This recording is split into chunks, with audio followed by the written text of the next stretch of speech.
আপনি কি জানেন সফল মানুষ আর ব্যর্থ মানুষের মধ্যে পার্থক্য টাকা না, ট্যালেন্ট না, পার্থক্য মাত্র 5টা অভ্যেসে। আজকের এই ভিডিওটা শেষ পর্যন্ত দেখলে হয়তো আপনার জীবনের দিকটাই বদলে যাবে।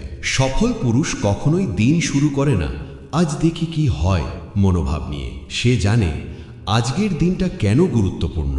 প্রতিদিন সকালে নিজেকে জিজ্ঞেস করুন, আজ আমি এমন কি করব যা আমাকে আমার লক্ষ্যের এক ধাপ কাছে নিয়ে যাবে। ছোট লক্ষ্য প্লাস নিয়মিত কাজ মানে বড় সাফল্য। যে মানুষ নিজের সময়কে গুরুত্ব দেয় না, দুনিয়াও তাকে গুরুত্ব দেয় না।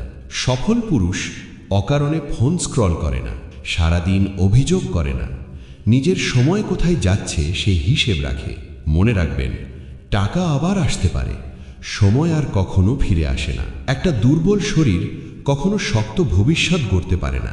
সফল মানুষ নিয়মিত হাঁটে বা ব্যায়াম করে, ঠিকমতো ঘুমায়, নিজের মানসিক শান্তিকে গুরুত্ব দেয়, কারণ সে জানে শরীর সুস্থ না হলে স্বপ্নও ধীরে ধীরে মরে যায়। যে শেখা বন্ধ করে দেয় সে আসলে বড় হওয়া বন্ধ করে দেয়। সফল পুরুষ বই পড়ে, পডকাস্ট শোনে, নতুন স্কিল শেখে।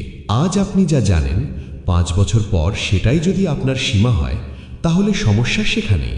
ব্যর্থ মানুষ বলে আমার পরিবার দোষী, সময় খারাপ, সুযোগ পাইনি। সফল পুরুষ বলে দোষ যাই হোক, দায়িত্ব আমার।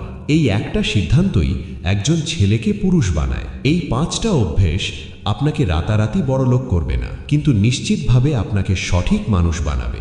আপনি যদি নিজের জীবন বদলাতে চান, এই ভিডিওটা সেভ করুন, আর এমন আরও ভিডিও পেতে সাবস্ক্রাইব করুন এক্ষুনি।